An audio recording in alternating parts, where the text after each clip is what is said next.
Admiral Roy stood on the bridge of the flagship Odyssey, his gaze fixed on the swirling nebulae displayed across the panoramic viewport. Around him, the hum of the ship was a constant, reassuring presence. Status report, Lieutenant Commander Anya Sharma. His voice was calm, a stark contrast to the years of planning and the incredible distance they had traversed. Anya, her fingers flying across her console, looked up, her eyes bright. Admiral, all 10 vessels of the Pioneer Fleet are maintaining formation and optimal velocity. We are approximately 1 light-year from the Kepler 186 system. 5 years, Roy murmured, more to himself than to Anya. 1,500 light-years in 5 years. Earth must be proud of the Alcubierre drive.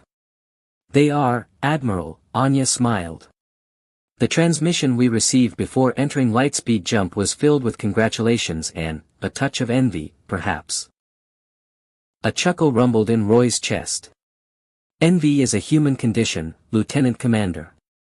Even in the face of interstellar travel. Bring up the latest scans of Kepler 186f. The main view screen shifted, the vibrant colors of the nebula giving way to a more subdued image, a star, slightly smaller and cooler than Earth's sun, surrounded by several faint dots representing planets. One of these dots was highlighted in green. Kepler 186f, Anya announced. Atmospheric analysis indicates a nitrogen-oxygen mix, presence of water vapor, and a surface temperature within habitable parameters. Initial scans show continents and oceans. Roy stepped closer to the screen, his eyes narrowed in thought. Initial scans. We need more than initial. What about potential hazards? Native life? Our long-range probes will be deploying in T-3 hours, Admiral, responded Commander Jianli, the mission's science officer, from his station. They are equipped with advanced sensor packages to conduct thorough atmospheric, geological, and biological surveys before we enter orbit. Anya turned back to her console. Admiral, we are receiving a priority communication from the Colossus. The Colossus was one of the fleet's 4 colony ships, carrying the bulk of the construction materials and the first wave of colonists. On screen, Roy commanded. The image of Captain Eva Rostova, her face etched with a mixture of excitement and apprehension, appeared on the view screen. Admiral Roy, Colossus reporting. Our construction drones are prepped and ready. The colonists are eager, to say the least. They've been looking at the simulation of New Earth for 5 years. Roy offered a reassuring smile. I understand, Captain. But patience is paramount. We need to ensure Kepler 186f is truly the haven we hope it is. Commander Lee's probes will give us the data we need. We will not risk the lives of our colonists on a hunch. Understood, Admiral, Eva replied, though her voice held a hint of impatience. We await your command. Carry on, Captain, Roy said, and the image of Eva Rostova disappeared. He turned back to the main view screen, his gaze fixed on the small green dot that represented humanity's potential new home.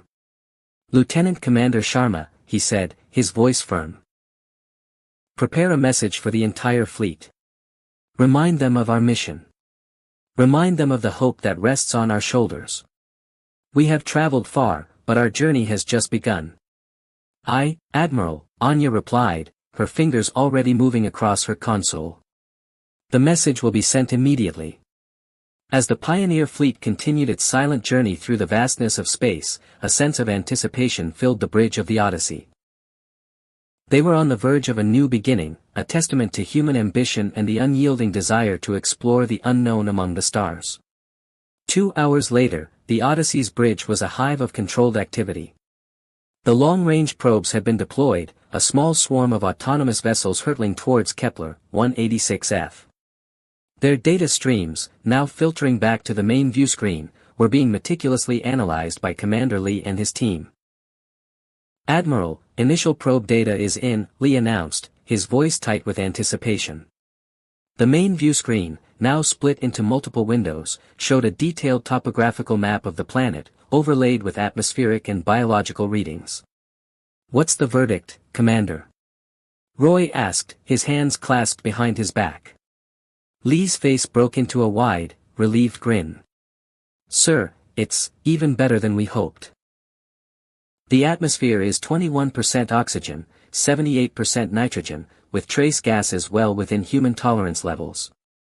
The water is fresh, and the geological surveys indicate stable tectonic plates and rich mineral deposits. A collective sigh of relief swept across the bridge. Anya's smile was radiant. And the flora and fauna? That's the most incredible part, Lieutenant Commander, Lee replied, a note of awe in his voice. We've detected a biosphere, but it's completely alien. The flora is photosynthesizing, but not with chlorophyll. They appear to use a different light spectrum, giving them a rich, deep violet hue. The fauna is small, multi-limbed, and non-sentient. The largest creature detected is no bigger than a terrestrial dog. There are no signs of any large predators or, more importantly, any signs of an advanced civilization or intelligent life. Roy turned to face the entire crew on the bridge. The years of doubt and uncertainty had finally been replaced by a triumphant certainty. So, Kepler 186f is clear. It's truly a new home. He paused, a sense of immense weight and profound hope settling over him. Now, we begin the next phase. Captain Eva Rostova, are you online? Eva's face appeared on a smaller screen to the side.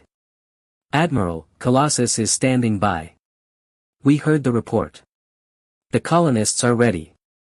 Excellent, Captain. But we need a secure landing zone.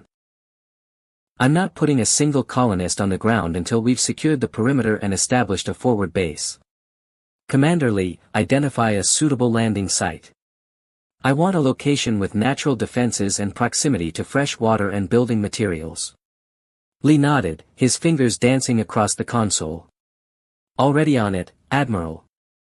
Based on the topographical data, I have a preliminary candidate. It's a large, flat valley surrounded by high plateaus, with a major river running through it. The area is rich in silicon and iron deposits. Just then, a stern-looking man with close-cropped hair and a no-nonsense demeanor appeared on a nearby screen. It was Colonel Eris Thorne, head of the fleet's security and ground forces. Admiral Roy, Colonel Thorne reporting. That location looks ideal from a strategic standpoint. The high ground gives us a clear field of fire, and the river provides a natural barrier. My teams are ready to deploy and secure the site. Roy nodded, his face serious now. The dream of colonization was about to become a very real and very dangerous reality. Understood, Colonel. I want a survey team on the ground within 12 hours of achieving stable orbit. You will lead the first wave. No heroics, just a secure perimeter and a full sweep of the area. We assume nothing. Sir, we will have a perimeter established and marked for the first landing craft within 24 hours, Thorne replied with military precision. Anya chimed in, Admiral, the colony ships are adjusting their trajectory for the descent. The colony pods are being prepped for atmospheric entry. We are on schedule. Roy looked out at the main screen, the small, verdant-looking planet now dominating their view. The years of planning, the massive leaps in technology, and the incredible journey had all led to this single moment. Let's bring humanity home, people, he said, his voice filled with quiet emotion. Let's bring them home. It's been 2 weeks since the first landing craft touched down on Kepler 186f. I still can't get over the color of the sky here, a soft, muted violet that bleeds into a breathtaking orange at dusk. The air is clean, and the valley is now dotted with the first signs of our new life, a few dozen prefabricated HAB modules and the skeletal frames of our primary fusion reactor and water filtration systems. Colonel Thorne and his security teams have done their jobs flawlessly, establishing a secure perimeter. The colonists, a mix of awe and anxiety on their faces, are settling in. They've started the long process of inventorying the materials, organizing the work crews, and even planting the first experimental seeds in our hydroponics bays. The future feels real here, tangible, and full of promise. Later that evening, in my Spartan quarters aboard the Odyssey, I found myself staring out at that strange, beautiful sky. My hand instinctively went to the classified data chip in my pocket. The public narrative, the one the 50,000 souls below believe in, is that we are pioneers, expanding humanity's reach. And on one level, we are. We've brought with us a complete cross-section of our civilization, architects, engineers, scientists, artists, and historians. We are a new ark, a seed for a new humanity. But the deeper, darker truth, the one that keeps me awake at night, is a secret I carry alone. A secret from an excavation in the Arctic Circle. A spaceship, hidden for thousands of years in the ice. Inside, an observation table, and on it, a human being, a man, laid out as if for study. The alien race that created that ship, their purpose wasn't to explore, it was to catalog. To tag and classify us as a species, like a butterfly pinned to a board. The mission's real purpose, the one whispered in the highest echelons of Earth's command, was a contingency plan. A new start, a clean slate, in case they returned. The mission parameters are clear: no contact with Earth, ever. We are to be a ghost in the stars, a second chance with no link to the past that might lead them here. I am to make a new home for my people and then sever all ties to the old one. Total radio silence, a complete break. I was given full autonomy, the ultimate authority to make decisions on the ground, without having to consult Earth. That part of the mission file still sends a chill down my spine. The last line of my classified orders reads, should the fleet encounter alien life, Admiral Roy holds full discretion to determine the appropriate course of action, for the continued survival of the species. It's not an order, it's a burden. The lives of 50,000 people rest on my shoulders, and the weight of their survival, and the survival of our species, is mine alone to bear. I stood there for a long time, watching the twin moons of Kepler, 186f rise over the nascent city. The colonists below were dreaming of a new beginning, a fresh start on a clean world. They had no idea that their journey was not just a grand adventure, but a desperate flight. I made a silent vow to them and to the people of Earth. I will make this new home a reality, and I will ensure that humanity's future is safe. No matter what it costs. Years blurred into a decade, and the tiny settlement in the valley of Kepler, 186f, no, Terra, was now a sprawling metropolis. The prefabricated hab modules of our early days were long gone, replaced by towering spires of durasteel and polycarbon, gleaming in the soft violet sunlight. From my office in the command tower, I could look out over a city that hummed with life. The population had exploded, surging past the million mark a few years ago and now numbering in the millions. The once quiet valley was now a bustling hive of activity. The economic model we implemented, built around the gold coin, cryptocurrency, had proven incredibly successful. It was a perfectly distributed and transparent system, eliminating corruption and fostering rapid growth.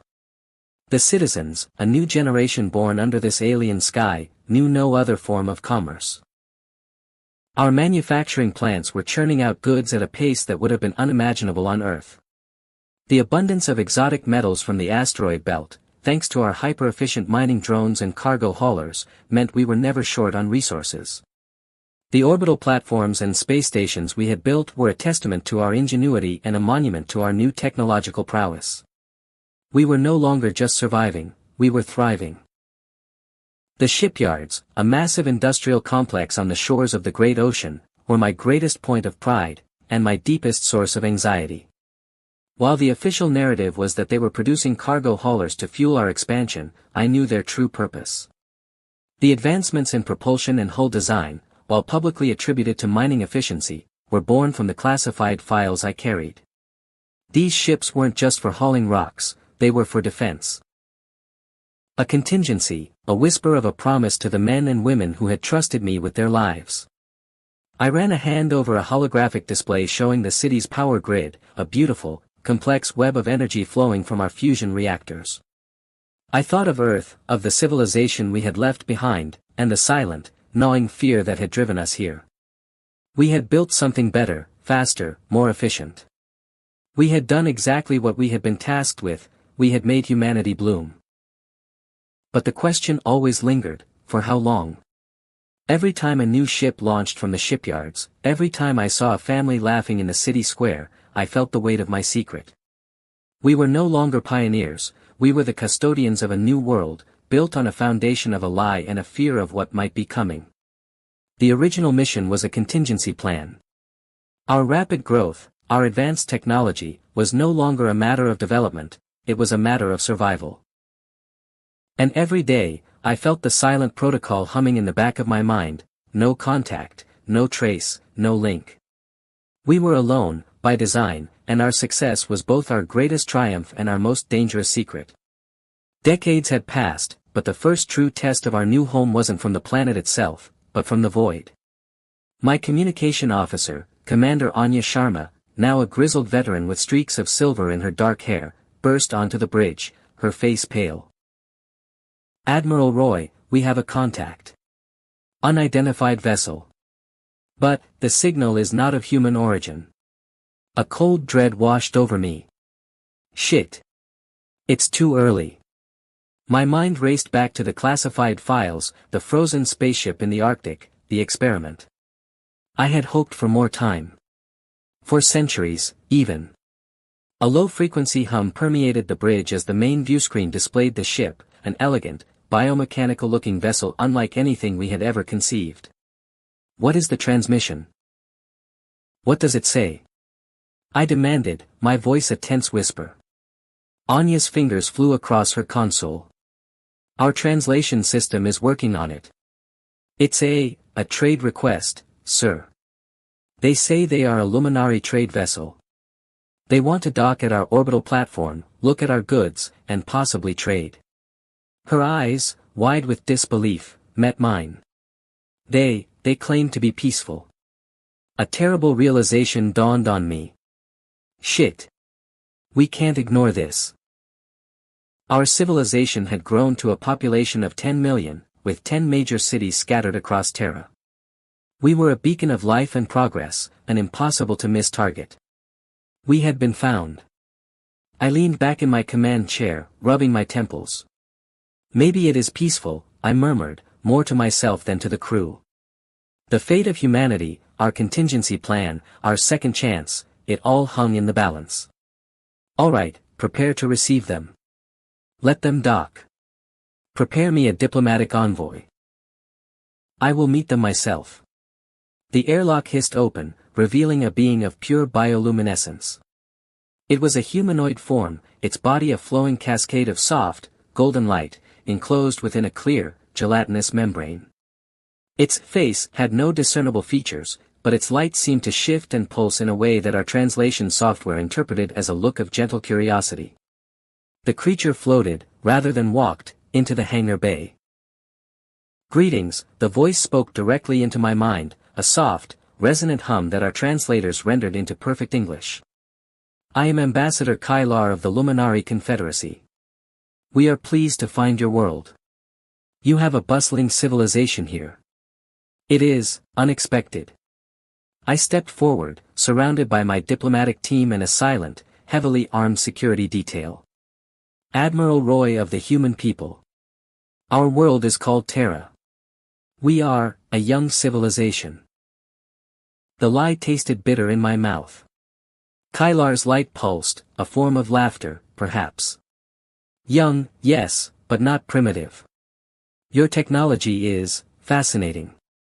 Your ships, your energy signatures, they are a curious mix of the familiar and the new. We detected your mining operations and your bustling starports. Your world is rich." My hand twitched, a reflexive movement. "We are a self-sufficient people. We value our independence. And we value commerce," Kylar replied. "Our purpose is not conquest, Admiral. We are traders. We seek new goods, new technologies, new ideas. We offer ours in return. We have advanced material synthesis, gravitational manipulation, and medical science beyond your current understanding.